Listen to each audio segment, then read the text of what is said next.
here in New York City many years ago. This lady, a lady of considerable means, she left her home in New York City and went off to Paris with her 2 children, leaving her home and her maid. Before she returned, the maid took all of her furniture and took it away. When she returned, the apartment was there. Rent was paid every month. But there was no furniture, not a thing in it. She employed a private agency, told the police department, told all the authorities in New York City, and plus her private agency. At the end of a few months, they did not turn up one thing concerning that stolen property. She came to see me. I said, all right, you're seated there and I'm seated here in my apartment, aren't we? Now, you are not seated in my apartment. You are seated right now. Close your eyes. You're seated in your own apartment. And you had a grand piano? She said, no, I had a piano, but it wasn't a concert grand. It was grand, but not a concert grand. And on it I had my pictures of my 2 children. And I had pictures of the wall. She told me what they were. And the furniture, I said, all right, refurnish that place as you left it. You have a memory. She did. Now, when I stopped talking, it's because you have refurnished that place to me.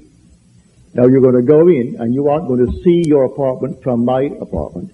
You're in your apartment.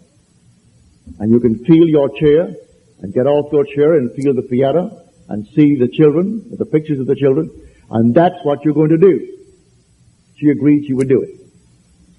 And then, we simply broke the spell. What did it take? 2 minutes? 3 minutes?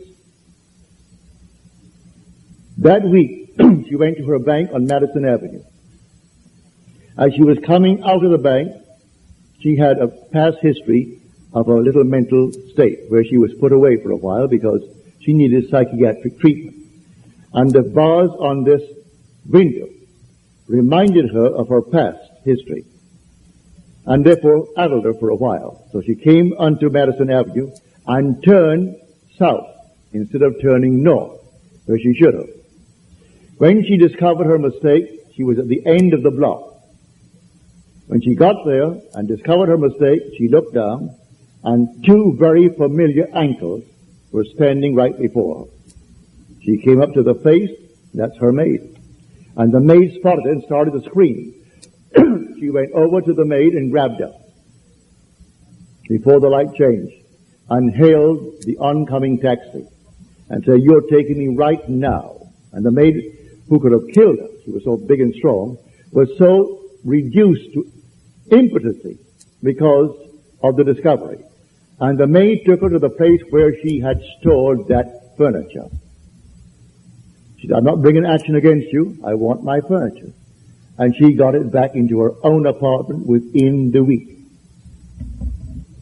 A seeming mistake was the way the Father laid her. All I ask is to go to the end. If I go to the end and give thanks to the end, and for the end, it's done. Now let the one in the depths of my own being devise the best means to take me to that end. The end is where I start. The end is my beginning. And that is a story that I know from personal experience.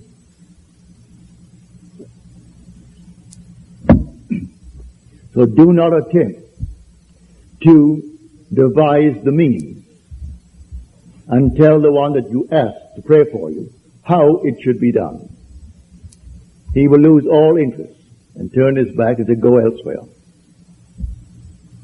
You don't go into a doctor's office and tell him what he should do.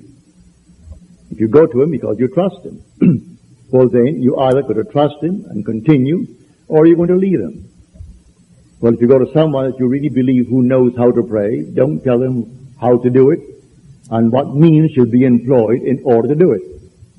He is going to go to the end if he knows how to pray. The end is where we begin. In my end is my beginning. And we're always ahead of our evidence. So I go to the end. I see the whole thing done and then drop it and let it happen in my world.